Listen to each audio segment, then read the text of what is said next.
सम समीचीन रूपेण यम संयम इति उच्यते। यानी संयम का अर्थ है सम समीचीन रूप से, यम का मतलब नियम का पालन करना, ये संयम कहलाता है। और यहाँ पर संयम का अर्थ है दमन नहीं, एक ऊर्जा। यानी सांसार के विषयों की ओर जो हमारी एनर्जी लगती है उसको नियंत्रित करके, वासना को नियंत्रित करके अपने अंतर अभिमुख उसको संयमित करना, यह संयम कहलाता है। और उस ऊर्जा को आध्यात्मिक क्षेत्र की ओर लगाना और आत्मा का जागरण करना, यह, और उस अंतरात्मा का जागरण करके उसमें लीन होना, यह संयम कहलाता है। संयम की बात आती है तो संयम दो प्रकार का होता है, एक प्राणी संयम होता है और एक इंद्रिय संयम। पांच इंद्रियों के निमित्त से और मन, इन छह के निमित्त से जो हमारी प्रवृत्ति होती है उन प्रवृत्तियों को रोकना, उसको संयत करना, ये इंद्रिय संयम कहलाता है। और प्राणी संयम यानी एकेंद्रीय से लेकर पंचेंद्रीय तक, यानी पांच स्थावर और त्रस, इन सभी की जीवों की विराधना से रोकना और अपने आप को नियंत्रित करना, उन हिंसा से बचना, यानी मन से, वचन से और काय से भी किसी प्रकार की हिंसा न हो, इस प्रकार की प्रवृत्ति का रखना, यह संयम कहलाता है। और यह प्राणी संयम कहलाता है। इसीलिए इंद्रिय निरोध संयम, इंद्रियों का निरोध करना संयम कहलाता है। और इसी प्रकार प्राणी संयम, इन दोनों को मिला करके जो संयम को धारण किया जाता है, क्योंकि जब संयम को ग्रहण किया जाता है तो संयम में अपने इच्छाओं को भीतर की ओर लेना और अध्यात्म की ओर लाने का प्रयत्न करना, और किसी प्रकार के बाहरी विकल्पों की ओर इस मन को ले जाना नहीं है, क्योंकि जितना बाहरी ओर ये मन चला जाएगा उतना ही मन हमारा चंचल होगा, क्योंकि चंचल मन को नियंत्रित करना ही ये संयम कहलाता है। और ये इतना आसान भी नहीं है कि कितनी पूरी जिंदगी भी लगा दो इस मन को वश में करना। सबसे पहला है कि मन जब तक आपका वश में नहीं होगा तब तक आप किसी प्रकार के संयम को ग्रहण नहीं कर सकते। आपने चाहा कि हम कोई भी नियम लेना चाहते, लेकिन नियम लेने के पहले आप अपने मन को पहला टटोल लो कि मन हमारे वश में है क्या नहीं है। यदि मन हमारे वश में नहीं है तो आप चाहे कुछ भी प्रयत्न कर लो, लेकिन वह नियम आपका पालन नहीं हो पाएगा। कई बार ये होता है कि महाराज हमने रात्रि भोजन का त्याग किया था और हम साल भर से उसका पालन करते रहे, लेकिन एक दिन ऐसा आया कि बहुत भूख लगी और वह नियम टूट गया। क्यों टूट गया? गर्मी का समय था, प्यास बहुत लग रही थी, वह शादी ब्याह में गए थे और इसलिए और भी बहुत सारे बहाने आप उसके साथ वह बना लेते हैं और आप अपने नियंत्रण को खो देते हो। और इसके साथ देखो आपने एक साल तक को नियम को तो पालन कर लिया, लेकिन एक दिन के पीछे आपने संयम को तोड़ा। थोड़ा सा गंभीरता से विचार कर लेते तो एक दिन यदि कोई थोड़ी सी तकलीफ भी हो रही तो थोड़ा सा सहन कर लेते। और एक रात की तो बात थी, एक रात यदि उतना भी संयम ग्रहण कर लिया जाता तो आपका नियम पूर्ण रूप से, क्योंकि जब आप नियम को ग्रहण कर लेते हैं तो जरूर आपकी परीक्षा होती है और परीक्षा में आप फेल हो गए। उसमें यदि पास हो जाते तो नियम से आप उसमें तरक्की कर लेते, क्योंकि आपकी वह निर्मल परिणाम, आपके वह विशुद्ध परिणाम, विशुद्ध भाव ही आपके लाने वह अंतर अभिमुख करती है और संयम के उस आनंद को भी वह दिलाती है। इसलिए वह संयम के आनंद को प्राप्त करने के लिए ही तो हम यहाँ पर भगवान के दरबार में आए हैं। आप जो अनुष्ठान कर रहे हैं, आप जो पूजा पाठ कर रहे हैं, किस लिए कर रहे हैं? इसके पीछे हमारा उद्देश्य यही है कि हमारा मन शांति के साथ और सुख और शांति पूर्वक हमारा जीवन व्यतीत हो। और ये राग द्वेष आदि जितने भी विकल्प हमारे मन में आते हैं वह मन में विकल्प न आए, इसीलिए तो हम ये प्रयत्न करते रहते हैं कि हमारे मन में निर्मलता के भाव आ जाए। और इसीलिए जब हम संयम को ग्रहण करने की बात आती है, संसार के आपाधापी में हम भागते हुए दौड़ लगाते हुए आ रहे और संसार के आपाधापी में चकाचौंध में हम इतने डूबे हुए हैं कि हमने अपने आत्मा के अस्तित्व को भूल गए हैं। संयम क्या चीज होती है हम भूल गए हैं, दिन क्या रात क्या इसको हम भूल गए हैं। और इसीलिए यह जो खाना पीना उठना बैठना आदि जितने भी क्रियाएं हैं, न दिन का ख्याल है न रात का ख्याल है। जहाँ इस पेट को तो म्युनिसिपालिटी का डिब्बा बना करके रखा है और इसमें क्या क्या डालते, जिस प्रकार म्युनिसिपालिटी के डिब्बे में दुनियादारी का कचरा उसमें डाला जाता है, और उसी प्रकार यहाँ पर कितने सारे कचरा डालते हो भगवान जाने, अच्छे भी डालते हो बुरे भी डालते हो, चाहे वो गुटखा हो तम्बाकू हो और पीने के भी ऐसे जो नशीली पदार्थ है उनको भी डालते हो। कितना इस शरीर को खराब कर देते हो, क्योंकि म्युनिसिपालिटी का डिब्बा ही बना करके रखा है। इसलिए भाई अपने इस शरीर को म्युनिसिपालिटी का डिब्बा मत बनाना, क्योंकि म्युनिसिपालिटी के डिब्बे में तो बहुत सारा कचरा डाला सकता है और कई प्रकार की क्वालिटी हो सकती है, लेकिन इसको ऐसा मत कर लेना, क्योंकि यह शरीर ये आपका म्युनिसिपालिटी का डिब्बा नहीं। एक संयत से जीने के लिए आपको एक शरीर मिला है, बहुत पुण्य के उदय में आपको शरीर मिला हुआ है, और इस शरीर का उपयोग आध्यात्मिक ऊर्जा को जगाने के लिए प्रयत्न करिए। और जब तक आपकी आध्यात्मिक ऊर्जा जगेगी नहीं और जीवन में वह संयम आएगा नहीं, तब तक तुम्हारा आत्मा का उद्धार नहीं हो सकता। इसीलिए यह दुर्लभ मनुष्य जीवन को पाने के उपरांत भी हमारे मन में यदि वह संयम की ओर हमारे कदम नहीं बढ़ते हैं तो हमारा जीवन एक अंधकार में है। क्योंकि वह अंधकार में इसलिए है कि जिस प्रकार नदी जब बहती है, जब दोनों तटों से भीतर जब तक चलती रहती है, संयमित होकर के चलती है, लेकिन जब बाढ़ आ जाती है, बाढ़ आने के उपरांत वह अपनी दोनों तटों का उल्लंघन करके वह कहीं अन्यत्र खो देती है, और जब वह अपनी मर्यादा को लांघ लेती है तो बहुत बड़ा अनर्थ कर लेती है। जन हानि, धन हानि, मान हानि, सब हानि वह करती चली जाती है, और जो भी रास्ते में आता चला जाता है उसका विध्वंस करती हुई चली जाती है। इसी प्रकार हमारे जीवन में यदि संयम यदि सुरक्षित नहीं रहेगा, और यह सम्यक दर्शन, सम्यक ज्ञान और सम्यक चारित्र का स्वरूप एक ऐसा है कि सम्यक दर्शन और चारित्र के बीच में ज्ञान भी संयत होना आवश्यक है, और ज्ञान जब संतुलित होकर के इसके बीच में से चलता है तो दोनों किनारे सुरक्षित हमारे रह जाते हैं, और अध्यात्म का ज्ञान भी बढ़ता चला जाता है, और हम अपना लक्ष्य जो है, जिस प्रकार नदी वह दोनों किनारों के मध्य में बहती हुई वह निरंतर बहती बहती वह समुद्र तक जा करके पहुंच जाती है, अपने लक्ष्य को पहुंच जाती है।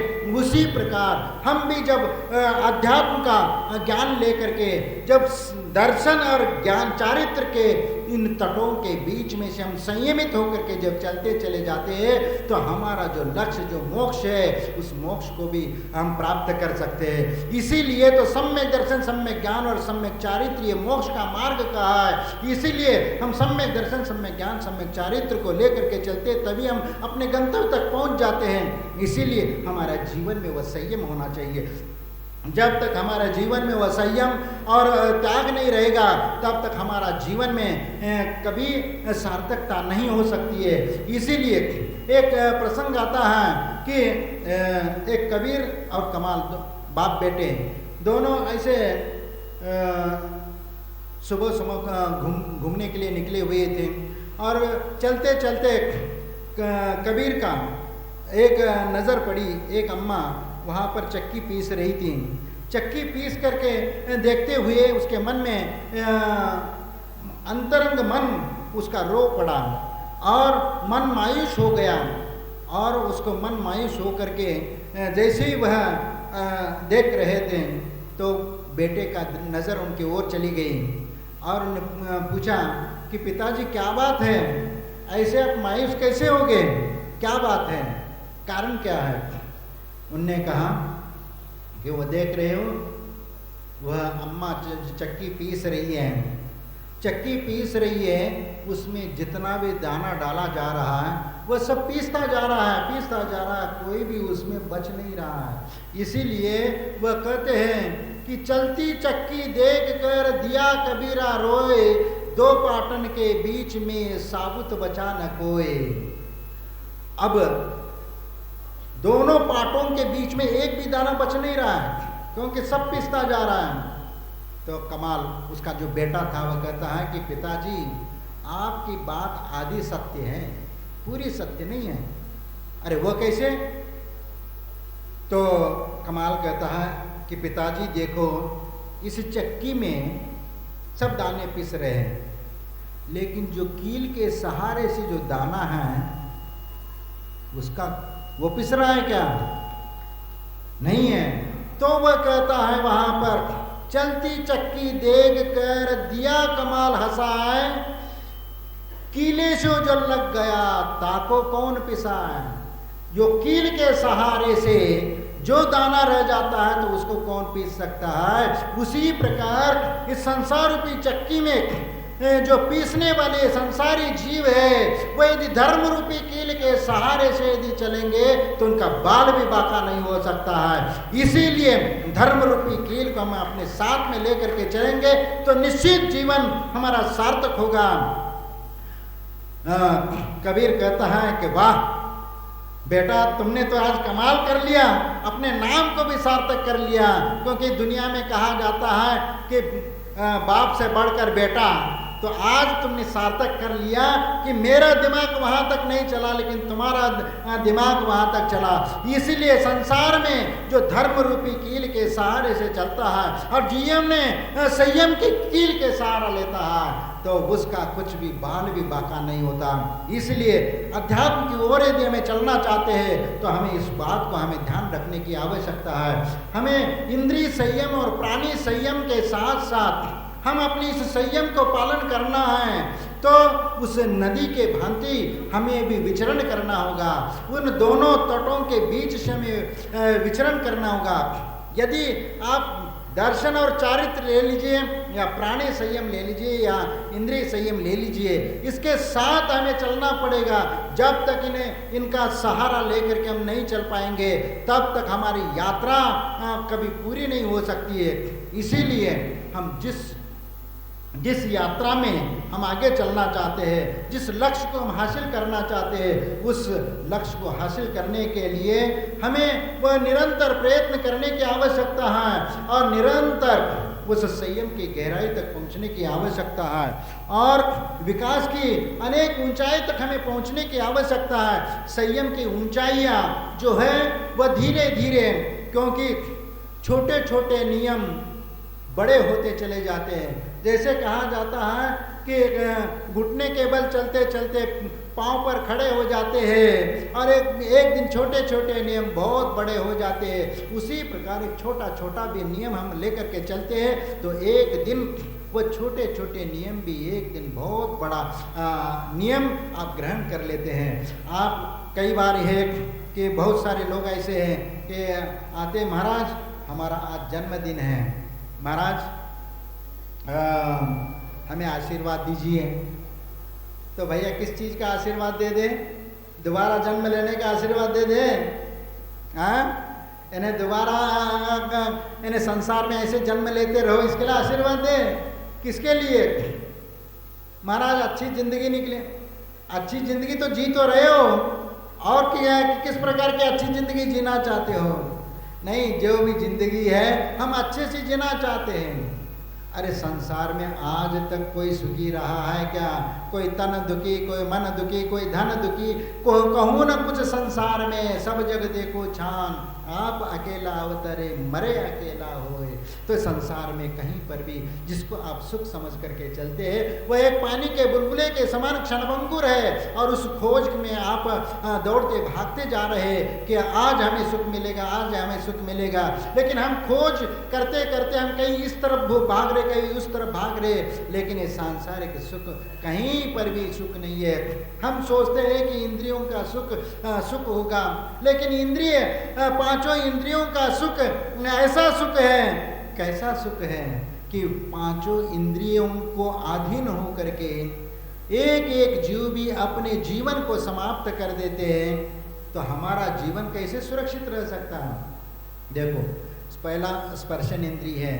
स्पर्शन इंद्रिय के सुख को प्राप्त करने के लिए एक हाथी, नकली हाथी के चक्कर में वह गड्ढे में गिर करके वो पराधीन हो जाता है, क्योंकि उसको, हाथी को पकड़ने वाले लोग गड्ढा बना करके ऊपर ऐसे लकड़ी बिछा करके और घास फूस लगा करके एक नकली हथिनी को बना करके उसमें रख देते हैं, और वह हाथी दौड़ता दौड़ता आ जाता है और उस हथिनी को स्पर्श सुख के पीछे वह गड्ढे में गिर जाता है और पराधीनता को प्राप्त हो जाता है। तो एक स्पर्श सुख के पीछे अपने जीवन को पराधीन कर दिया। और दूसरा, रसनेन्द्रिय के वशीभूत होकर के मछली उस मछुआरे के कांटे में फंस जाती है और अपने प्राण गंवा देती है।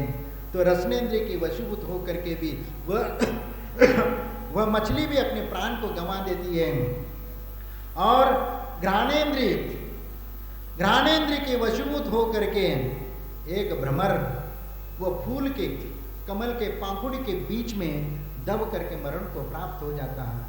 जो लकड़ी में छेद करने वाला वह भौरा भी वह भूल जाता है कि इस कोमल कमल की पाखुड़ियों को भी वह छेद करके बाहर नहीं आ सका और उसी में घुट करके मरण को प्राप्त हो जाता है। ये उस विषय के प्रति जो अधिक आसक्ति जो मानी जाती है, वह आसक्ति हमारे लिए लेकर के डूबती है।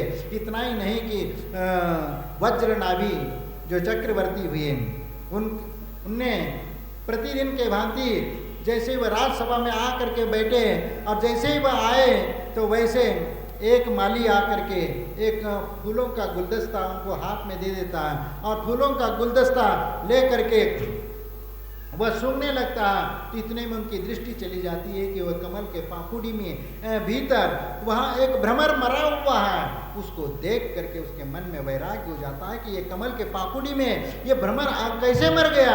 जो लकड़ी का छेद करने वाला ये भ्रमर, ये लकड़ी के ये कमल के कोमल पाखुड़ियों को भी तोड़ करके बाहर नहीं आ सका। ये कैसी जिंदगी जी रहा? यानी अपना जीवन गंवा सकता है तो हमारा क्या होगा? इसलिए उस दृश्य को देख करके उनके मन में वैराग्य जाग जाता है और वह संसार मोह माया को छोड़ करके अपने पुत्र को राज सिंहासन पर बिठा करके वो जाना चाह रहे थे और अपने पुत्र को बुलाया और कह दिया कि मैं अब दीक्षा लेने के लिए जा रहा हूँ और तुम ये राज सिंहासन को पालो। तो पुत्र पूछता है कि पिताजी आप ये बताओ कि आप इस राज सिंहासन को छोड़ करके क्यों जाना चाहते हो? राज सिंहासन को छोड़ के क्यों जाना चाहते हो? बेटा कि ये राज सिंहासन पर अब मैं अपनी जिंदगी जी नहीं सकता, क्योंकि ये तो पाप का सिंहासन है और ये सांसारिक विकल्पों को पैदा करने वाला है और इसमें सुख और शांति नहीं है। इसलिए मैं सुख शांति प्राप्त करने के लिए और पापों को मुक्त होने के लिए मैं इस अध्यात्म की ओर जाना चाहता हूँ। दीक्षा लेकर के मैं अपना आत्मा का कल्याण करना चाहता हूँ। पिताजी, जब यह राज सिंहासन जब यह ठीक नहीं है और इसलिए आप इसको छोड़ के जा रहे हैं, क्योंकि पाप का मार्ग है या रास्ता है ऐसा समझ करके आप जा रहे हो, तो मैं उस सिंहासन पर बैठ करके मुझे क्यों पाप में धकेलना चाहते, नरक में धकेलना चाहते हो? तो मैं भी निकल जाऊंगा। ऐसा कह करके पिताजी ने कहा कि ठीक है, मार्ग तो यही है, संयम का मार्ग ही सही मार्ग है और इसी के माध्यम से हमारा आत्मा का उद्धार हो सकता है, उसके बिना हमारा आत्मा का कल्याण नहीं हो सकता। इसीलिए इस चीज को, इस संयम को ग्रहण करके अपना आत्मा का उद्धार करना चाहिए, क्योंकि जिसको हम नश्वर समझते हैं, हाँ ठीक है, लेकिन यदि मान लीजिए वह, यदि जब तक राजपाट को हाथ में लिया। चाहे हमारे सभी तीर्थंकरों ने राजपाट को त्याग करके ही वो मोक्ष मार्ग को अंगीकार कर लिया, लेकिन राजपाट में जब तक रहे वो न्याय और नीति के साथ उस राजपाट का पालन कर लिया और सबके लिए न्यायपूर्वक जीने का संदेश दे दिया और उस प्रकार का नियम का भी पालन कर लिया और प्रजा का न्याय नीति से पालन करते हुए उन्होंने राज्य शासन को किया। और उसके उपरांत जब वैराग्य हो गया तो उस राजपाट को छोड़ करके सन्यास को ग्रहण कर लिया। इसलिए उस सन्यास को ग्रहण करने के लिए ही हम ये दशलक्षण पर्व में इस संयम धर्म को मना रहे हैं। संयम, यही संयम तो हमारे लिए अध्यात्म को जागृत करने वाला है और यही संयम तो हमारे अंतरंग आत्मा को शुद्ध और निर्मल बनाने वाला है। क्योंकि जैसे जैसे हमारे जीवन में संयम की विशुद्धि बढ़ती चली जाएगी वैसे वैसे आत्मा में एक निर्मलता आती चली जाएगी और वही निर्मलता तो हमारे अध्यात्म को जगा देती है, वह शुद्धोपयोग की ओर ले जाती है। इसीलिए हमारे भीतर वह विशुद्ध और निर्मल परिणाम लाने की बात है। क्योंकि जब ये संयम हम ग्रहण कर लेते हैं तो यही संयम तो हमारे लिए अध्यात्म को जगाती है और अध्यात्म को जगा करके हमारे अंतरात्मा की विकास करती है।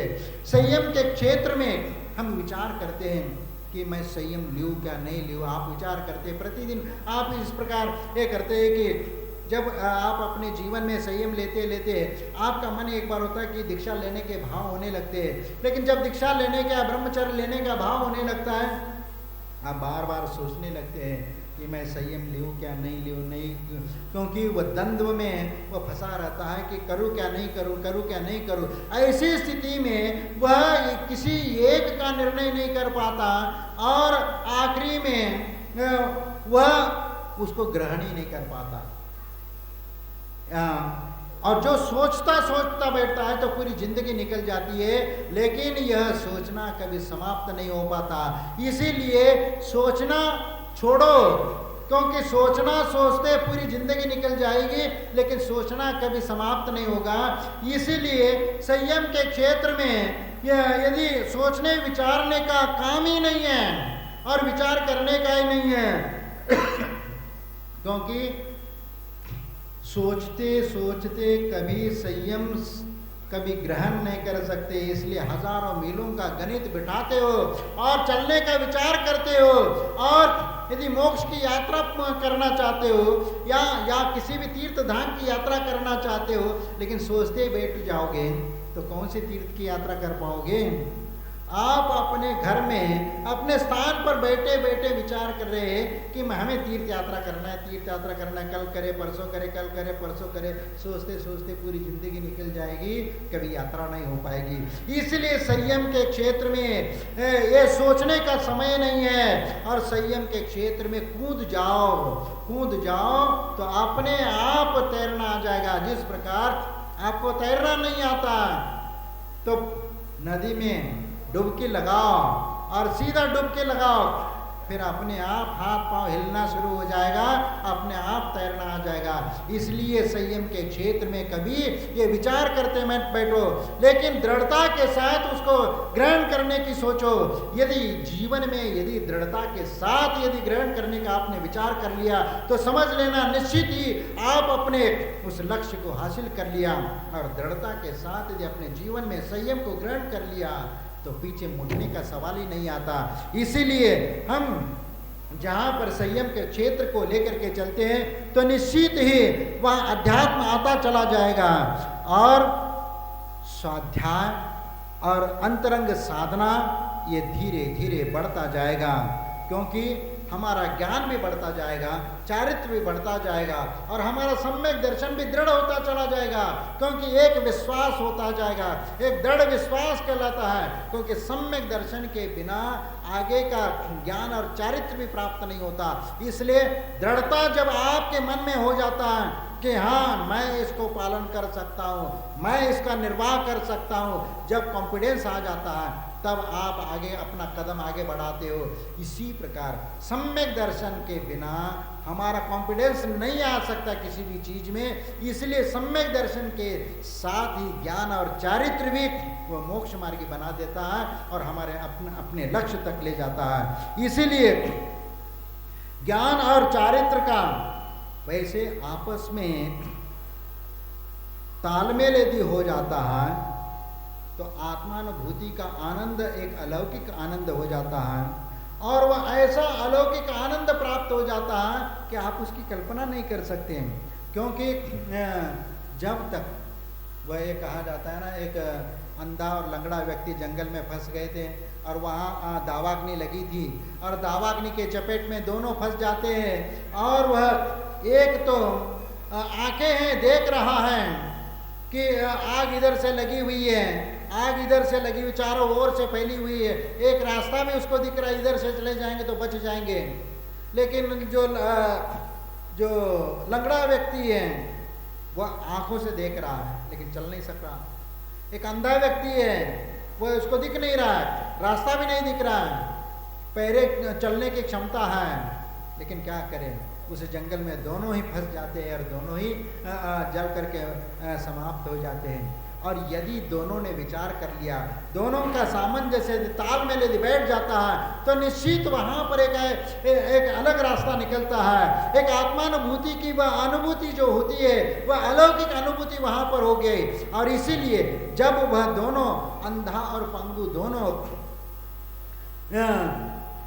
दोनों आपस में विचार कर लेते हैं, वह लंगड़ा व्यक्ति था, वह बुला लेता है और वह कहता है कि सूरदास जी, आपको रास्ता दिख नहीं रहा क्योंकि चारों ओर से आग लगी है, लेकिन यहाँ से एक रास्ता है, वो मैं देख रहा हूँ लेकिन आप नहीं देख पा रहे।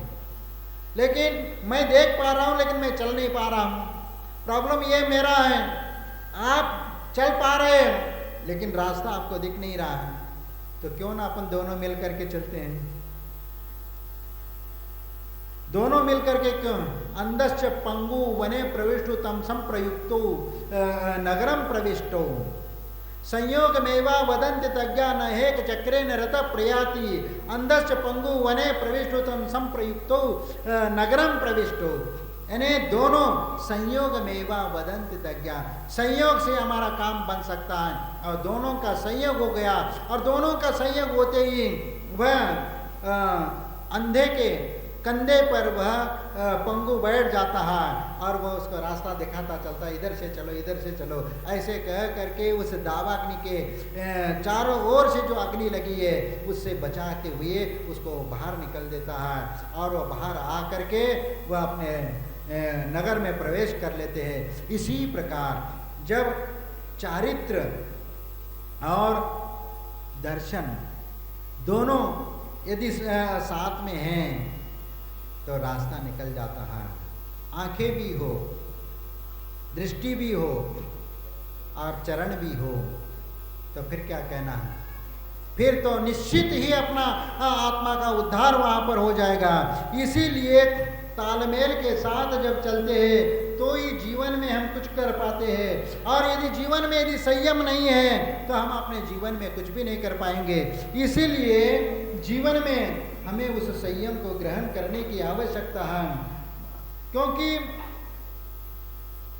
मनुष्य की पूजा ज्ञान से नहीं होती, चारित्र से होती है। ज्ञानी व्यक्ति पंडित तो बहुत सारे हैं लेकिन पढ़ पढ़ के पंडित भय ज्ञान भयो अपार, औरों को उपदेश दे कोरे रह गया।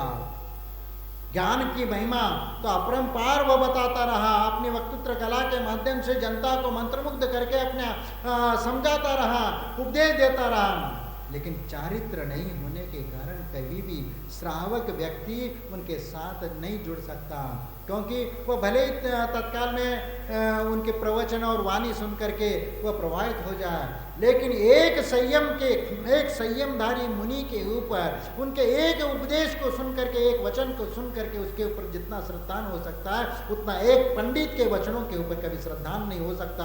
इसीलिए सबसे महत्वपूर्ण संयम की है, चारित्र की है, चारित्र की पूजा होती है। ज्ञान की पूजा नहीं होती। हाँ, ज्ञान की पूजा चारित्र के साथ यदि है, वह ज्ञान यदि चारित्र के साथ है तो उसकी पूजा और अधिक हो जाती है। इसीलिए हमारे जीवन में आचरण के साथ साथ ज्ञान भी होना आवश्यक है और इसलिए स्वाध्याय करना आवश्यक है। आप लोग स्वाध्याय तो करते हैं नहीं, प्रवचन सुनने के लाने भी आपके पास टाइम नहीं है, क्योंकि आप तो हमेशा घर गृहस्थी के चक्कर में ऐसे उलझे हुए हो कि आप उसमें से टाइम निकालना ही नहीं पसंद करते। तो इस प्रकार तो अनंत काल व्यतीत हो गए इस संसार के चक्र में फंसे होकर के, और उसी संसार के चक्र में उन्हीं सांसारिक क्रियाओं को करते करते कितनी जिंदगी व्यतीत हो गई, कितना जीवन व्यतीत हो गया, लेकिन आज तक हमारी वह मति सुधरी नहीं है। हम वहीं पर चले जाते, घूम फिर करके चले जाते हैं, क्योंकि उस पक्षी के भांति है जो समुद्र के बीच में जो जहाज है, उस जहाज के ऊपर यदि वह पक्षी बैठा है, वह यदि कहीं पर भी समुद्र में वहाँ यदि उड़ भी जाता है, वो उड़ उड़ करके यदि घूम घूम करके आखिरी में बैठने के लिए उस जहाज पर ही आना पड़ेगा। इसी प्रकार हमारा मन जो है ना, कहीं पर भी हो, कहीं पर भी चले जाओ, तीर्थ यात्रा कर लो, मंदिर जाओ, कहीं पर भी जाओ, घूम फिर करके वही घर में ही आ जाता है, वही घर गृहस्थी में आकर के टपक जाता है, क्योंकि मन वहीं पर आपका अग्रसर होता है ज़्यादा, क्योंकि उसी में ज़्यादा लालयित हो जाता है। लेकिन वही चीज एक संत है, संत का मन भी, देखो चंचल मन की प्रवृत्ति ऐसी होती है, लेकिन संत भी अपने उस चंचल मन को कंट्रोल करते हैं। कैसे? वो अध्यात्म के साथ, संयम के साथ वह कंट्रोल कर लेते। मन को पहले सबसे कंट्रोल कर ले। मन यदि कंट्रोल में हो जाता है तो बाकी के सब इंद्रियां अपने आप कंट्रोल होती चली जाती है, और जब मन का संयम रहेगा तो इंद्रिय संयम भी अपने आप होता चला जाएगा। रसनेन्द्रिय के वशीभूत हो करके वह मछली मरण को प्राप्त हो जाती है, घ्राणेन्द्रिय के वशीभूत हो करके वह भ्रमर मरण को प्राप्त हो जाता है, और कर्णेन्द्रिय के वशीभूत हो करके हिरण जो संगीत की बहुत वह प्रेमी होती है, और वह संगीत बजाने लग जाए तो वो मंत्र मुग्ध होकर के उसको सुनने लगती है, और वह जो शिकारी होते हैं वह संगीत के द्वारा वह हिरण को आकर्षित करके अपनी ओर लाने के लिए मजबूर कर देते हैं, और पास में आते ही उसको शर संधान के माध्यम से उसको जीवन समाप्त कर देते। इस प्रकार वह संगीत का प्रेमी वह हिरण भी अपना प्राण गंवा देता है, और नेत्रेंद्रिय के वशीभूत होकर के एक पतंगा भी वह दीपक के ऊपर आकर के टकरा जाता है और अपने प्राण गंवा देता है। इसलिए जब पांचों इंद्रियों के वशीभूत होकर के जब जीव एक एक इंद्रिय के पीछे अपने प्राण गंवा सकते हैं, तो हम तो पांचों इंद्रियों को अपना करके चल रहे, तो हमारी क्या दशा हो जाएगी? थोड़ा सा सोचो, कम से कम 5 इंद्रिय लेकर के आए हो, एक एक इंद्रिय की दशा ऐसी होती है, तो 5 को साथ में लेकर के चलेंगे तो हमारी क्या दुर्दशा हो जाएगी? ये सोचने की बात है। विचार करो, अपने जीवन में यदि संयम रहेगा तो ही हमारे जीवन में सुख और शांति रहेगी, और यदि संयम नहीं रहेगा तो हम अपने जीवन में कुछ भी नहीं कर सकेंगे। क्योंकि एक पंडित व्यक्ति, तो पंडित का ज्ञान तो पंडित का ज्ञान होता है, और वह पंडित अपनी बुद्धि से, अपने तर्क से अपना जिंदगी जीने का वह प्रयत्न करता है। लेकिन एक पंडित ऐसा भी था, वह बहुत बड़ा विद्वान तार्किक पंडित था, और एक बार वह अपने ससुराल यानी शादी के पहली बार वह ससुराल जा रहा था, लेकिन अपने सासू माँ को उन्होंने एक चिट्ठी पहले से लिख दी थी, क्योंकि किसी न किसी का कोई ना कोई एक कमजोरी तो रहती है, तो वह कमजोरी हर व्यक्ति के कहीं ना कहीं नज़र तो आती है। तो इस पंडित में भी एक कमजोरी थी। उन्होंने अपने सासू माँ को कह दिया कि मैं फलाना तारीख को आ रहा हूँ, और मैं रहूँगा, और मैं मेरे भोजन पानी की ज़्यादा चिंता मत करना, सिंपल सा सादा भोजन करता हूँ, लेकिन विशेष रूप से मैं पापड़ ज़्यादा खाता हूँ, अच्छा खाता हूँ, तो सासू माँ ने सोचा कि कुंवर साहब पहली बार आ रहे हैं तो अच्छे से जायकेदार 3-4 प्रकार के पापड़ बनाए और पापड़ की टोकनी भर करके वह रख देती हैं। लेकिन उनके आने के पहले जब कुंवर साहब आ रहे तो गांव के बाहर पूरा गांव के लोग चले गए। गांव तो गांव है, कुंवर साहब पहली बार आ रहे हैं तो चले गए।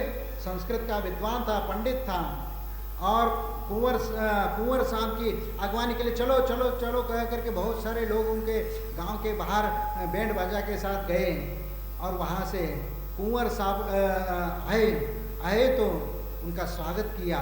स्वागत के बाद उनको कहते कुंवर साहब आप चलिए। कुंवर साहब कहते ही वह आंखें तान करके खड़ा हो जाता है, तुमने मुझे कुंवर बोला, मैं नहीं आता, और वहीं पर बैठ गया।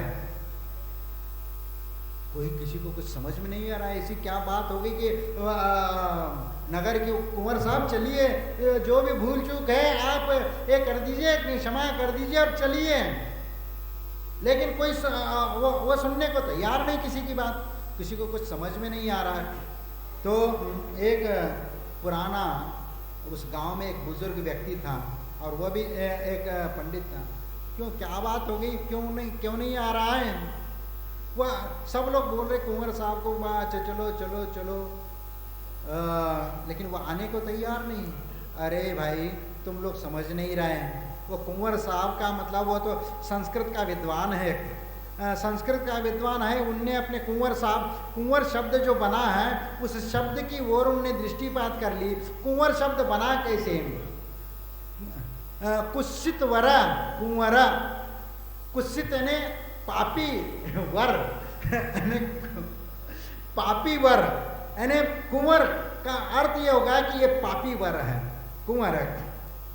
तो उसने कहा कि ठीक है मैं आता हूं। इसके वजह से वह नहीं आ रहा है। तुम लोगों ने ऐसे क्यों बोला उसको कुंवर साहब, कुंवर साहब? वो इसको अर्थ ये निकाल करके बैठा है अपने आप को, तुम लोगों ने पापी हो, तुम तो ससुराल में मौज करने आए हो, ऐसा कुछ अभिप्राय वह लगा रहा है।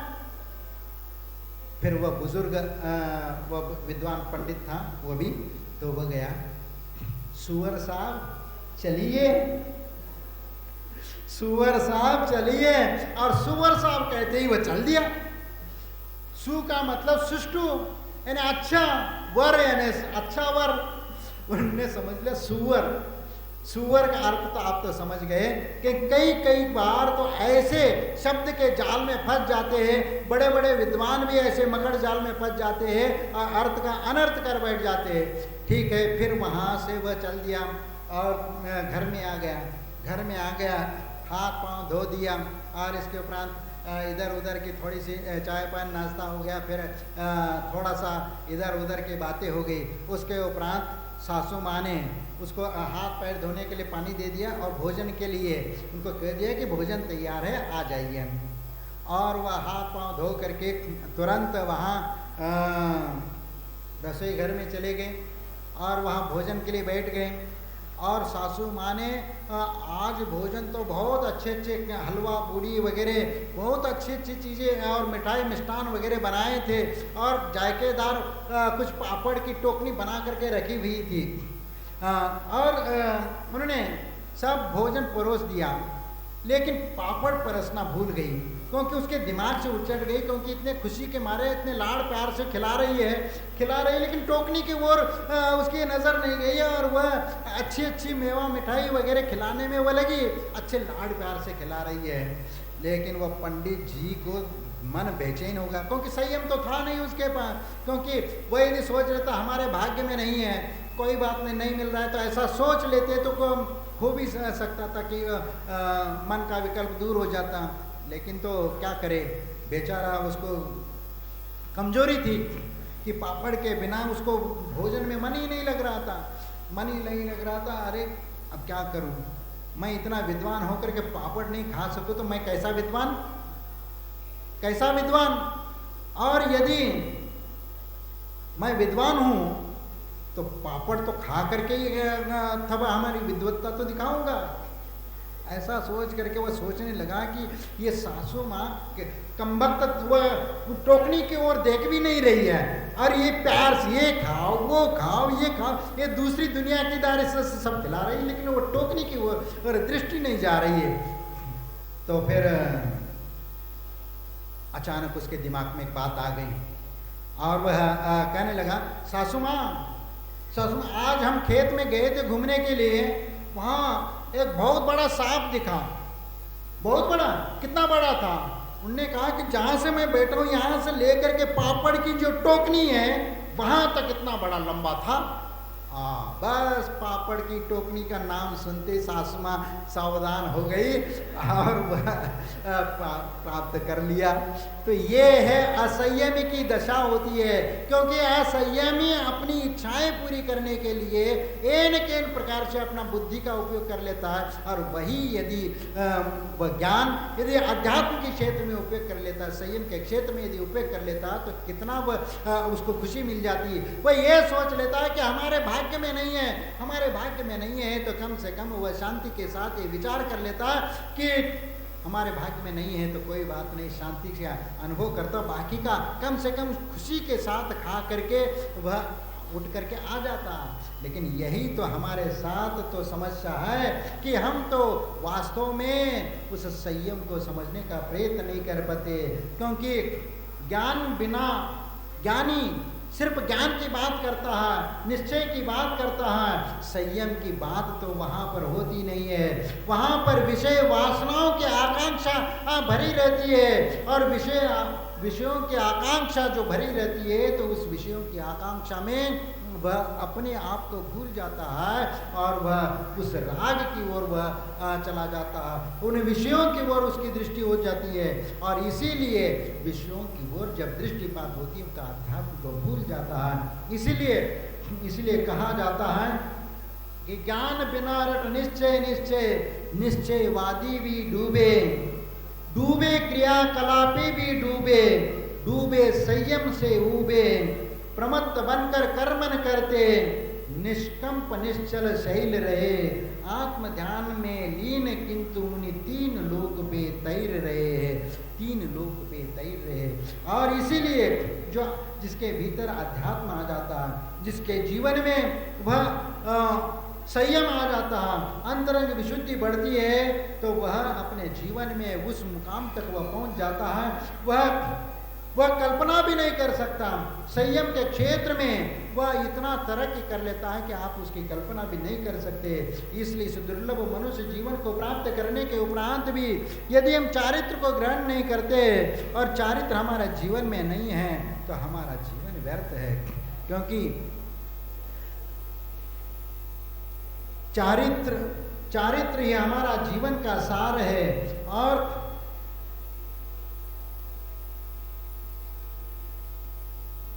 इसलिए हम अपने जीवन में कम से कम संयम ग्रहण करने का प्रयत्न करना चाहिए। आचार्य श्री हमेशा ये कहते हैं कि श्रावक यदि संयम नहीं ग्रहण कर सकता तो कोई बात नहीं, श्रावक संत संयत बने या न बने, जब संतोषी बन जाता है, जीवन में यदि संतोष को ग्रहण कर लेता है, तो वह संतोषी, वह सदा सुखी कहलाता है। इसलिए साधु संत संयत बने या न बने, लेकिन वह श्रावक संतोषी प्राप्त कर लेता है।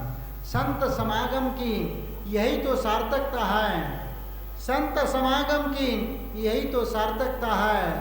संत बने या न बने, संतोषी अवश्य बन जाता है, संतोषी अवश्य बन जाता है। इसलिए मैं आपको यही कहना चाहता हूँ कि इस दुर्लभ मनुष्य जीवन को प्राप्त करने के उपरांत अपने जीवन में उस संयम को ग्रहण करके अपना आत्मा का उद्धार करे, अपना आत्मा का कल्याण करे, और उसी के माध्यम से हमारा जीवन सार्थक हो सकता है, अन्यथा हमारा जीवन व्यर्थ है। दुर्लभ मनुष्य जीवन को प्राप्त करने के उपरांत भी हम उस मनुष्य जीवन का यदि सार्थक उपयोग नहीं करते तो हमारा जीवन व्यर्थ है। इसलिए दुर्लभ नर भव पाना, इसको नहीं गवाना। मूर्ख ने चिंता मन पाया, फेंक उसे जब काग उड़ाया। उसका गुण नहीं जाना, इसको नहीं गवाना, इसको नहीं गवाना।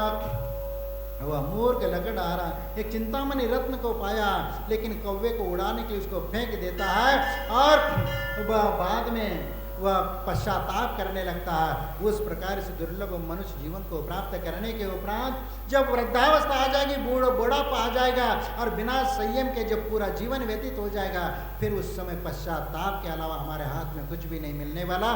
इसलिए समय होते हुए जाग जाओ। जितना भी समय निकल गया निकल जाने दे, लेकिन जितना बचा है कम से कम उतने जीवन में अपने आने वाले भविष्य को सुधारने का प्रयत्न करो। निश्चित हमारा जीवन सार्थक होगा। जय बोलो महावीर भगवान।